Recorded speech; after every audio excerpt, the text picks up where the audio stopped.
Over the next few days, we're going to be removing some concrete and starting to excavate for the new addition. Check out the previous video of removing the concrete slabs around the existing foundation. There's a link in the description below. Started to take the big massive chunks of concrete out.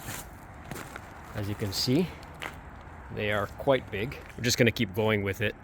It's going to take quite a bit of time though, because there is quite a bit to come out. But one step at a time, and it will get done. We're going to be using this machine here, this mini excavator, and this uniloader to move these massive chunks of concrete out of here. A little bit of work because of the thickness of concrete and the massive size of the pieces, but it's coming out slowly.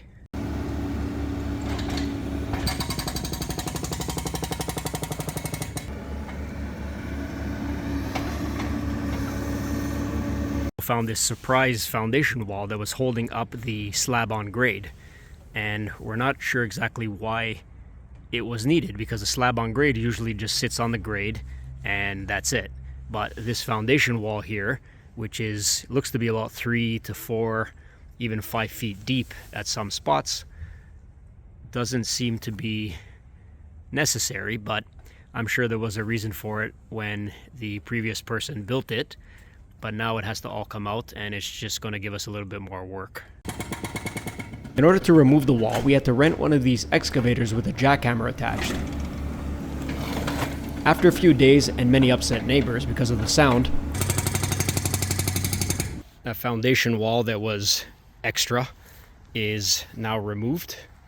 It took a couple of days to get rid of, and we're going to be starting, actually we've started excavation along the existing foundation. So we're going to be digging slowly in certain areas, starting from that area there, that location back there, and slowly making our way this way and exposing this whole foundation wall here all the way down. It's about, I would say, about 8 feet down or so. This whole wall is going to be removed, and a steel beam from about that location there all the way to that corner is going to be installed.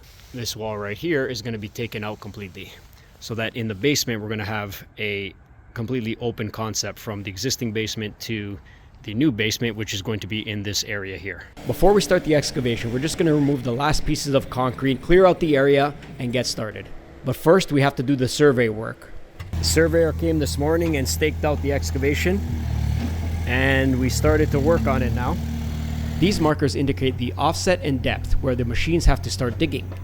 In this case, we have to excavate 3 meters in front of the pin, which is indicated by its offset, or O/S, 3 meters, and a depth or a cut of 3.35 meters down from the top of the pin. Going down quite a bit. It's going to be excavated just a bit more, probably another couple feet, and as you can see, there's still some concrete to take out. This was the old hot tub area, and it has a foundation wall as well underneath it, which has to be removed. So we're going to try to do that this coming week and get rid of all this concrete.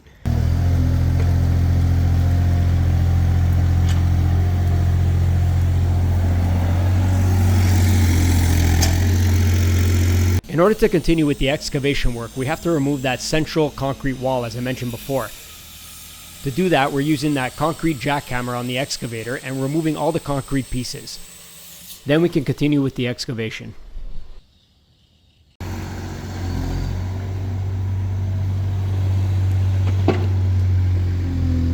As you can see, the original foundation wall here is very curved, and this is the existing wall.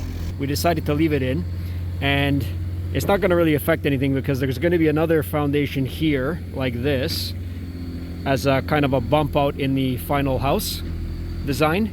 So what we're going to do is it's going to be a new interior wall, and we're going to strap this with 2x4s and make it straight with the lumber, so you won't see anything once it's done. But man, that's crooked. We're going to be excavating and removing the dirt over the next few days. We need to make sure that the level of the basement is the same as the existing basement so that we can connect the footings and continue on with the foundation work. Very cold today, but the guys are working really hard to get this thing done. Hopefully this week it's going to get a little bit warmer and we can start forming the footings and going on to the next step, which is forming the foundation walls and hopefully we can get this done before a massive snowfall occurs. And that's pretty well it, so let's get to the next step.